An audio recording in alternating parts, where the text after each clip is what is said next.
Hello student, नमस्कार सभी को। आज हम इस वीडियो के माध्यम से कक्षा 6 का अध्याय नंबर है दूसरा लेसन का नाम है राजस्थान का इतिहास। तो राजस्थान इतिहास के बारे में हम इस वीडियो में जितने भी महत्वपूर्ण क्वेश्चंस बने हैं वो सभी आपको इस वीडियो में देखने को मिलेंगे। तो ये राजस्थान का इतिहास का चैप्टर है। इस चैप्टर से हम वन लाइनर क्वेश्चन और ऑब्जेक्टिव क्वेश्चन सभी यहाँ पर करने वाले हैं, जो कि एग्जाम में बार बार पूछे गए हैं। तो आप बने रहे हमारे साथ। पहला क्वेश्चन है आपका जांगल प्रदेश। तो जांगल प्रदेश है ये वर्तमान में इसका भूभाग कौन सा है? तो ये है आपका बीकानेर, नागौर और जोधपुर। तो आपको याद रखना है जो जांगल प्रदेश है इसका जो भूभाग है वो बीकानेर, नागौर और जोधपुर यहाँ तक ही ये क्षेत्र आता है, आपको याद रखना है। अगला है आपका जांगल प्रदेश की राजधानी अई छत्रपुर थी। आपको याद रखना है इस जो एक प्रदेश था इसकी जो राजधानी रही उसका नाम था अई छत्रपुर। क्या थी? अई छत्रपुर। तो आपको याद रखना है जांगल प्रदेश की राजधानी अई छत्रपुर रही, जिसका साम्य वर्तमान में कहाँ से? नागौर से। ये आपको याद रखना है। अगला है आपका मत्स्य जनपद का उल्लेख। मत्स्य जनपद का उल्लेख हमें देखने को मिलता है ऋग्वेद में, ये भी आपको यहाँ पर याद रखना है। मत्स्य जनपद की राजधानी के बारे में पूछा जाए तो वो है आपकी विराटनगर, जिसे बैराट बोलते हैं, ये आपको याद रखना है। जो महाभारत काल में ही मत्स्य जनपद की जो राजधानी रही वो रही थी आपकी विराटनगर यानी बैराट। ठीक है। अगला क्वेश्चन है आपका यहाँ पर मत्स्य जनपद अलवर एवं जयपुर के मध्य स्थित था। तो मत्स्य जनपद है ये अलवर और जयपुर के मध्य में स्थित था, ये आपको याद रखना है। राजस्थान की जो भरतपुर, धौलपुर और करौली जो अधिकतर भूभाग पर सूरसेन जनपद था, ये आपको याद रखना है। तो जो अलवर आपका ये भरतपुर, धौलपुर और करौली, इसमें कौन सा शामिल है? भरतपुर है, धौलपुर है और करौली है। ये तीन जो स्थल हैं, भूभाग हैं, ये आपके सूरसेन जनपद में शामिल होते हैं, ये आपको याद रखना है। सूरसेन जनपद की राजधानी पूछा जाए तो वो मथुरा रही, ये आपको याद रखना है। सूरसेन जो जनपद है इसकी राजधानी रही थी मथुरा, ये इसमें आपको याद रखना है। आधुनिक उदयपुर के पूर्व और पश्चिमी तथा उत्तर का जो संभागीय प्रदेश है ये सीवी जनपद जाति के लोग यहाँ रहते थे, तो ये भी आपको याद रखना है। उदयपुर के पूर्व भाग, पूर्व और पश्चिम तथा उत्तर भाग जो है यहाँ पर सीवी जाति के लोग का आधिपत्य था, ये आपको याद रखना है। इसलिए इसको हमने सीवी जनपद कहा। सीवी जाति के लोग यहाँ ज़्यादा रहते थे उदयपुर के पूर्वी पश्चिम भाग पर और उत्तर भाग पर। ठीक है, ये आपको याद रखना है। अगला क्वेश्चन है हमारा जो सीवी जनपद है इसकी राजधानी रही थी मजमिका। क्या रही थी?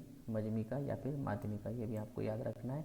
सीवी जनपद की जो राजधानी है ये रही थी मजमिका या माध्यमिका, आपको ये याद रखना है। जिसके अवशेष हैं वो हमें चित्तौड़गढ़ में देखने को मिलते हैं, जिसके पास एक नगर है उसका ये है नगरी नामक जो गांव है, यहाँ हमें देखने को मिलता है। ठीक है, यहाँ आपको याद रखना है। यहाँ पर अलवर जो यहाँ पर अलवर और भरतपुर है इसके प्रांत के जो अर्जुनयन अपनी विजयों के लिए प्रसिद्ध थे। यहाँ के जो प्रांत के जो अर्जुनयन हैं ये किसके लिए प्रसिद्ध थे? अपनी विजयों के लिए प्रसिद्ध थे, ये आपको याद रखना है। मालों की शक्ति का जो केंद्र था जो जयपुर के निकट नगर था, जो वर्तमान में कहाँ पे? टोंक में, ये भी आपको याद रखना है। मालों की शक्ति का केंद्र रहा जयपुर के निकट नगर, जो कि वर्तमान में कहाँ है? टोंक में स्थित है। ये सारे जो क्वेश्चंस हैं किसी न किसी एग्जाम में जरूर पूछे गए हैं। अगला है आपका राजस्थान के उत्तरी भाग का जो योद्धे जो एक शक्तिशाली कबीला था, ये आपको याद रखना है। राजस्थान के उत्तरी भाग का एक शक्तिशाली कबीला था जिसका नाम था योद्धे। ये एक गणतंत्रीय शक्तिशाली कबीला था, ये आपको याद रखना है। अगला क्वेश्चन है आपका यहाँ पर संभवतः योद्धे ने उत्तरी राजस्थान से कुषाण शक्ति को नष्ट किया। तो उत्तरी राजस्थान से इन्होंने यहाँ पे यहाँ पर एक शक्ति थी जिसका नाम था कुषाण, तो कुषाणों को भी यहाँ से इन्होंने नष्ट किया योद्धे ने, ये भी आपको याद रखना है। राजस्थान में दो क्षेत्र वागड़ के नाम से जाने जाते हैं, वो कौन से? ये पूछा गया है। तो ये है आपके डूंगरपुर और बांसवाड़ा, ये भी आपको याद रखना है। राजस्थान के दो क्षेत्र हैं डूंगरपुर और बांसवाड़ा। ये डूंगरपुर और जो बांसवाड़ा है ये आपके वागड़ के नाम से जानते हैं, ये आपको इसमें याद रखना है। अगला है आपका आधुनिक बूंदी का कोटा क्षेत्र जो हाड़ौती है, ये आपका हाड़ौती कहलाता है। जो बूंदी और कोटा, आधुनिक जो बूंदी और कोटा का जो क्षेत्र है जो क्या कहलाता है? हाड़ौती कहलाता है, ये भी आपको याद रखना है। जयपुर और उसके आसपास का जो क्षेत्र है ये कहलाता है ढूंढाड़, ये भी आपको याद रखना है। क्या कहलाता है? ढूंढाड़। जयपुर के आसपास का जो क्षेत्र है वो कहलाता है ढूंढाड़, ये आपको याद रखना है।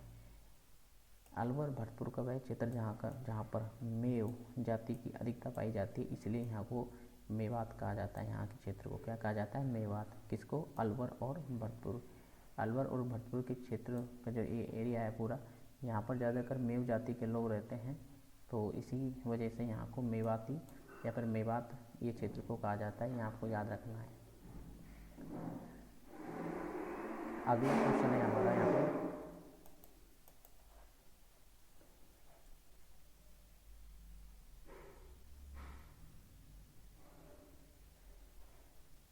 अगला क्वेश्चन है आपका, इन सब अंचलों के अतिरिक्त राजस्थान में कुछ अन्य क्षेत्र भी हैं, जैसे जैसलमेर का माड़, जो वल जिसे बोलते हैं, जोधपुर का दक्षिणी जो भाग है उसको बोलते हैं गुजरता, प्रतापगढ़ को बोलते हैं काठल, ये क्वेश्चन पूछा गया है बार बार।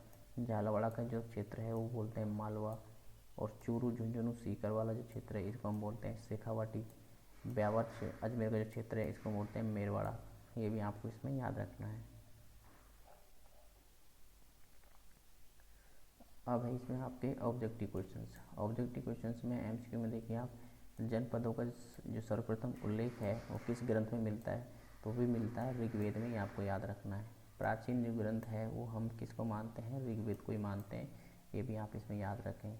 महाभारत काल में मत्स्य जनपद की राजधानी क्या रही थी? तो वो रही थी आपकी विराटनगर। क्या रही थी? विराटनगर, ये भी आपको याद रखना है। महाभारत कालीन जो जनपद था वो कौन सा था? आपका मत्स्य जनपद था, ये भी आप इसमें याद रखें। अलवर जयपुर के मध्य जो स्थित जनपद रहा, ये कौन सा रहा था? मत्स्य जनपद। अभी हमने पढ़ा था अलवर और जयपुर के मध्य स्थित क्या है? मत्स्य जनपद है। आर्यों का जो प्रारंभिक जनतंत्र, आर्यों का जो प्रारंभिक जनतंत्र था ये कौन सा था? तो ये भी आपका कौन सा था? मरु प्रदेश। कौन सा? मरु प्रदेश, ये आपको याद रखना है। वर्तमान बीकानेर, नागौर, चूरू, गंगानगर, जैसलमेर, बाड़मेर का कुछ भाग जिसमें सम्मिलित था, ये आपका था आपका मरु प्रदेश में। ठीक है, तो मरु प्रदेश में आपके वर्तमान बीकानेर, नागौर, चूरू, गंगानगर, जैसलमेर और बाड़मेर, इनके कुछ क्षेत्र आते हैं आपके मरु प्रदेश के अंदर। ठीक है, ये आपको याद रखना है। अब ये आपका निम्न में से किस स्थान पर का वर्णन हमें चीनी यात्री युआन चांग और हेनसान ने किया था?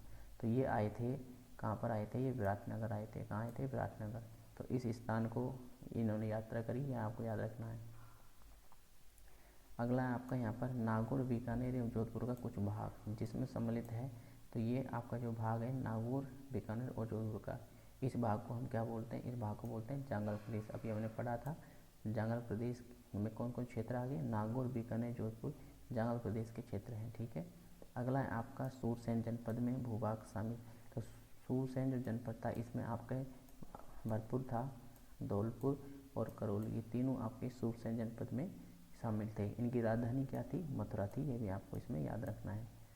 अगला है आपका निम्न में से सूरसेन जनपद की राजधानी क्या रही थी? मथुरा। ठीक है, ये आपको इसमें याद रखें। अगला है आपका 4वीं शताब्दी ईसा पूर्व के यूनानी लेखकों ने सिकंदर के समय किस जनपद का उल्लेख किया है? तो जो सिकंदर के समय जनपद का उल्लेख देखने को मिलता है वो कौन सा है? सूरसेन है, ये भी आप इसमें याद रखें। निम्न में से किस जनपद का उल्लेख ऋग्वेद में हमें देखने को मिलता है? तो ऋग्वेद में हमें देखने को मिलता है, वो मिलता है आपको मत्स्य जनपद का, ये आपको इसमें याद रखें। ऋग्वेद में हमें जिस जनपद का उल्लेख देखने को मिला वो मिला था मत्स्य जनपद का, ये आपको इसमें याद रखना है। अगला आपका बयाना प्रस्तुति। जो बयाना जो प्रस्तुति है इसमें किस वंश का वर्णन हमें देखने को मिला? तो बयाना प्रस्तुति में जो वर्णन देखने को मिलता है, जिस राजवंश का हमें देखने को मिला वो था आपका यहाँ पर सूरसेन। क्या था? सूरसेन। जो बयाना प्रस्तुति है जो भरतपुर की है, इधर के क्षेत्र की है, ये आपका यहाँ पर हमें सूरसेन राजवंश का हमें यहाँ पर वर्णन देखने को मिलता है। अगला क्वेश्चन है हमारा, किस प्रस्तुति में सूरसेन नामक राजवंश का वर्णन हमें मिला? तो किसमें मिला था? बयाना में मिला। पंजाब में सिकंदर के आक्रमण के पश्चात जो पंजाब से राजस्थान आकर बसने वाली जो जातियाँ रही, ये कौन कौन सी जातियाँ थी? तो मालवा आए थे, सिवी भी आए थे और अर्जुनाइन भी। ये इन्होंने क्या किया? ये पंजाब में सिकंदर का आक्रमण हुआ तो वहाँ से ये इन्होंने पलायन किया और राजस्थान में आकर बसने लगे, मालवा, अर्जुनाइन और सिवी। ठीक है, अगला क्वेश्चन है आपका, आधुनिक जो उदयपुर के पूर्व, पश्चिमी और उत्तर जो संभागीय जो प्रदेश है, ये किस जनपद के भाग हैं, किस नाम से जाने जाते हैं? तो ये जाने जाते हैं आपके सिवी जनपद। किस नाम से? सिवी जनपद के नाम से। जो उदयपुर के जो पूर्वी पश्चिम भाग और उत्तर का भाग, ये यहाँ पर आपके सिवी जनपद के लोग रहते थे। सीवी जनपद की जो राजधानी क्या थी ये पूछा जाए तो सीवी जनपद की जो राजधानी रही वो क्या थी आपकी मध्यमिका यानी या फिर माध्यमिका। तो मध्यमिका या माध्यमिका सीवी जनपद की यहाँ पर राजधानी रही, ये आपको इसमें याद रखना है। किस जनपद के अवशेष चित्तौड़ के पास नगरी नामक गांव में मिले? तो ये मिले थे आपके सीवी जनपद के। इस सीवी जनपद के ही कुछ अवशेष हमें चित्तौड़गढ़ के नगरी नामक एक गांव था वहाँ पर हमें देखने को मिलते हैं सीवी जनपद के अवशेष। सीवी जनपद को अन्य नाम से भी जाना जाता है, तो वो है आपका यहाँ पर मेदपाट, मेवाड़ और प्रागवाट। मेदपाट, मेवाड़, प्रागवाट, इन नामों से भी हम इस सीवी जनपद को हम जानते हैं, ये आपको याद रखना है। अगला जो क्वेश्चन है हमारा क्वेश्चन नंबर 22, यहाँ पर मिलान करवा रहा है मत्स्य जो जनपद रहा इसका जो राजधानी रही थी। तो हमें पता है कि मत्स्य जनपद की राजधानी क्या थी? विराटनगर थी। जो सीवी जनपद था इसकी राजधानी रही थी हमारी मध्यमिका। और वहीं पर जो जांगल प्रदेश था इसकी राजधानी क्या रही थी? अहि छत्रपुर। और जो सूरसेन था इसकी राजधानी क्या रही थी? मथुरा। तो ये आपको इसमें याद रखना है। अगला है आपका निम्न में से युग्म में सुमेलित नहीं है, कौन सा युग्म यहाँ पर गलत है ये पूछा गया है। जांगल प्रदेश था ये नागौर बीकानेर का क्षेत्र था, ये सही है। मत्स्य जनपद है ये अलवर और जयपुर के मध्य का क्षेत्र रहा। सीवी जनपद है आपका चित्तौड़गढ़ का क्षेत्र रहा इसके आसपास का। और जो सूरसेन है ये आपका डूंगरपुर का नहीं है, ये गलत है। सूरसेन को आप ये तो आपका भरतपुर और इधर धौलपुर साइड का था, ठीक है, ये आपको याद रखना है। तो यहाँ पर ये यहाँ पर गलत हो जाएगा। अगला आपका किस प्रांत के अर्जुनयन अपनी विजयों के लिए प्रसिद्ध थे? अभी हमने पढ़ा था। तो ये आपके रहे थे किसके? भरतपुर और अलवर प्रांत के। भरतपुर और अलवर प्रांत के जो लोग हैं ये अर्जुनयन अपनी विजयों के लिए प्रसिद्ध रहे, ये आपको इसमें याद रखना है। अगला क्वेश्चन है आपका, किसने मालों के साथ मिलकर विदेशी क्षत्रपों को परास्त किया था? कौन थे जो मालों से मिले और उन्होंने विदेशी क्षत्रपों को परास्त किया? तो ये थे आपके अर्जुनयन। और यही वो लोग थे जो अपनी विजय के लिए भी प्रसिद्ध थे, कि आपको इसमें याद रखना है। अगला जो क्वेश्चन है वो है आपका, मालव देश के अंतर्गत कौन सा क्षेत्र आता है? पूछा गया कि मालव देश है इसके अंतर्गत क्षेत्र पूछा गया, तो कौन सा क्षेत्र यहाँ पर आता है? तो वो आता है आपका यहाँ पर टोंक, प्रतापगढ़, झालावाड़। तो ये क्षेत्र है ये मालव प्रदेश के अंतर्गत आता है। टोंक, प्रतापगढ़ और झालावाड़, ये आपको याद रखना है। इसमें मालव की शक्ति का जो केंद्र रहा है तो ये कौन सा रहा है? तो मालव की शक्ति का केंद्र रहा था आपका नगर, ठीक है, जो कि जयपुर का है, ये आपको याद रखना है। नगर वर्तमान में आपके टोंक में है, ये भी आप इसमें याद रखें। मालव की जो दिग्विजय का उल्लेख हमें जो किस अभिलेख में मिलता है? तो ये मिलता है हमें यहाँ पर यूप अभिलेख में, जो कि नंदसा है, कहाँ पे? भीलवाड़ा। मालव की जो दिग्विजय का उल्लेख हमें मिलता है यूप अभिलेख, जो कि नादसा है यहाँ पर भीलवाड़ा के अंदर, यहाँ हमें देखने को मिलता है। अयोध्या राजस्थान का किस प्रदेश को कहा जाता था? तो अयोध्या कहा जाता है राजस्थान के किस प्रदेश को? वो कहा जाता था गंगानगर क्षेत्र के इधर वाले एरिया। तो गंगानगर क्षेत्र को हम क्या बोलते थे? योद्धे बोलते थे, ठीक है ना। तो ये आपको याद रखना है। अगला आपका योद्धे का जो विस्तार है, इसका जो विस्तार एक शक्तिशाली कबीला था योद्धे, इसका जो विस्तार हमें देखने को मिला तो हमें मिलता है उत्तरी राजस्थान के उत्तरी भाग में। राजस्थान का जो उत्तरी भाग था यहाँ पर योद्धे नाम का एक गणतंत्रीय शक्तिशाली कबीला था, ये आपको इसमें याद रखें। अगला है आपका, किन आक्रमणों ने योद्धे गणतंत्रीय जनपदों की व्यवस्था को समाप्त कर दिया था? तो ये आक्रमण किए थे यहाँ पर हुणों ने यहाँ पर आक्रमण किए और योद्धे गणतंत्रीय जनपदों की व्यवस्था को इन्होंने समाप्त कर दिया। अगला है, व्रत संहिता में किन पतन का उल्लेख मिलता है? तो व्रत जो संहिता है इसमें हमें किसके पतन के बारे में जानकारी मिलती है? तो वो मिलती है आपकी योद्धे के बारे में। योद्धे के पतन के बारे में हमें व्रत संहिता नामक जो ग्रंथ है उसमें हमें इसकी जानकारी मिलती है, ये आपको याद रखना है। अगला आपका जो प्राचीन सीवी जनपद का जो क्षेत्र रहा है तो ये कौन सा रहा था? ये रहा था मेवाड़। कौन सा रहा? मेवाड़। जो प्राचीन जो सीवी जनपद है, कौन सा? सीवी जनपद। तो सीवी जनपद का जो क्षेत्र रहा है, प्राचीन सीवी जनपद का क्षेत्र, ये कौन सा रहा है? ये मेवाड़ रहा, ये आपको याद रखें। चित्तौड़गढ़, उदयपुर, चित्तौड़गढ़ और प्रतापगढ़, राजसमंद और भीलवाड़ा, ये जिले किस राज्य के क्षेत्र में रहे थे? ये रहे थे आपके यहाँ पर मेवाड़ क्षेत्र में। तो मेवाड़ का जो एरिया है, जो क्षेत्र है, वहाँ पर आपको उदयपुर, चित्तौड़गढ़, प्रतापगढ़, राजसमंद, भीलवाड़ा, ये मेवाड़ क्षेत्र का यहाँ पर इलाका रहा, यहाँ पर इसका आधिपत्य रहा। अगला क्वेश्चन है आपका क्वेश्चन नंबर 35। 7वीं सदी के आधुनिक राजस्थान के जो निर्माण तक मेवाड़ पर जो किस वंश का शासन रहा? 7वीं सदी से लेकर जो आधुनिक राजस्थान का हमें निर्माण तक देखने को मिलता है, वहाँ पर मेवाड़ पर जो शासन रहा था ये किस वंश का था, ये पूछा गया है। तो वो रहा था गुहिल और सिसोदिया वंश का, ये आपको याद रखना है। गुहिल और सिसोदिया वंश का यहाँ पर मेवाड़ पर एक शासन रहा हमारी 7वीं सदी से लेकर और आधुनिक राजस्थान के निर्माण तक। अगला क्वेश्चन है, निम्नलिखित में से मेवाड़ की जो राजधानी रही ये कौन सी थी। तो मेवाड़ की जो राजधानी रही वो रही थी आपकी समय समय पर नागदा, आहाड़, चावंड, चित्तौड़गढ़ और कल्याणपुर, है ना, और कुंभलगढ़, उदयपुर, ये समय समय पर इसकी राजधानी रही मेवाड़ की, ये आपको याद रखना है। मेवाड़ क्षेत्र की जो बोली थी ये पूछा जाए तो मेवाड़ क्षेत्र की बोली थी मेवाड़ी, तो आप इसको ऐसे याद करें, मारवाड़ी मेवाती ये मिलते जुलते से हैं, मारवाड़ी और शेखावटी, लेकिन कौन सी रही थी, मेवाड़ी। कौन सी रही, मेवाड़ी। मेवाड़ क्षेत्र की बोली मेवाड़ी, ठीक है। डूंगरपुर बांसवाड़ा क्षेत्र का जो प्राचीन नाम पूछा जाए तो ये प्राचीन नाम था क्या, वागड़, क्योंकि डूंगरपुर बांसवाड़ा क्षेत्र को हम क्या बोलते थे, वागड़ नाम से हम जानते हैं। किस नाम से जानते हैं, वागड़ नाम से। डूंगरपुर बांसवाड़ा क्षेत्र को हमें वागड़ नाम से हम बोलते हैं, यहाँ याद रखें आप। पिलानी और नरहड़, बाजरा, नौहर और कन्नड़ा का जो क्षेत्र है ये भी वागड़ के नाम से इसको हम जानते हैं। वागड़ क्षेत्र की जो बोली है ये पूछा जाए तो वागड़ क्षेत्र की जो बोली थी वो थी आपकी वागड़ी। क्या थी, वागड़ी। तो वागड़ क्षेत्र की बोली रही वागड़ी। प्राचीन जो मरु प्रदेश कालांतर में कहलाया, प्राचीन जो मरु प्रदेश है कालांतर में आगे चलकर ये क्या कहलाया ये पूछा जा रहा है, ये था मारवाड़। जो मरु प्रदेश था, प्राचीन का जो मरु प्रदेश था ये आगे चलकर क्या कहलाया, मारवाड़, ठीक है, ये आपको याद रखना है। 7वीं सदी में मारवाड़ के मंडोर जोधपुर क्षेत्र किस वंश ने यहाँ शासन किया था। 7वीं सदी में जो मारवाड़ के जो मंडोर क्षेत्र था जो जोधपुर का है वर्तमान में, इस पर जो शासन किया था ये किस वंश ने किया ये पूछा गया, तो ये किया था गुर्जर प्रतिहार वंश ने। तो आपको याद रखना है कि 7वीं सदी में जो मारवाड़ में मंडोर जोधपुर का जो क्षेत्र है यहाँ पर गुर्जर प्रतिहार वंशों ने यहाँ पर शासन किया, आपको याद रखना है। कालांतर में मारवाड़ पर किस वंश ने शासन किया था, मारवाड़ पर। तो मारवाड़ पर कालांतर में आगे चलकर जो शासन किया वो किया था राठौड़ वंश ने, ये भी आपको इसमें याद रखना है। मारवाड़ पर जो शासन किया था राठौड़ वंश ने किया, ये आपको याद रखना है। हाड़ौती जो राजस्थान का कौन सा क्षेत्र कहलाया, हाड़ौती आपका क्षेत्र कहलाया राजस्थान का, वो कहलाया आपका कोटा और बूंदी का क्षेत्र। कोटा बूंदी का क्षेत्र क्या कहलाया, हाड़ौती। प्राचीन काल में हाड़ौती भूभाग पर किस जनजाति की अधिपत्य रहा, तो ये रहा था आपका मीणा। तो आपको ये भी ध्यान रखना है जो हाड़ौती जो क्षेत्र है कोटा बूंदी का, यहाँ पर मीणा जनजातियों का यहाँ पर अधिपत्य रहा। मीणा वंश के किस व्यक्ति के नाम पर बूंदी नाम पड़ा, ये भी अच्छा क्वेश्चन है।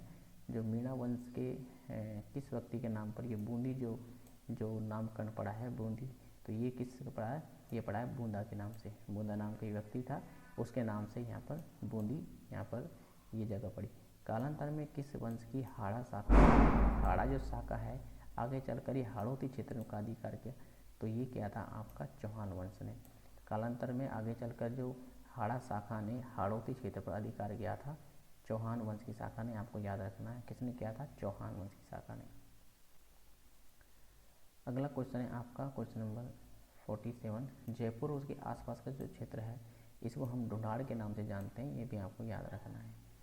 12वीं सदी में किस राजवंश ने मीणाओं एवं बड़गुजरों को परास्त कर ढूंढाड़ क्षेत्र पर अधिकार कर लिया, तो ये किया था आपके कछुआ वंश ने।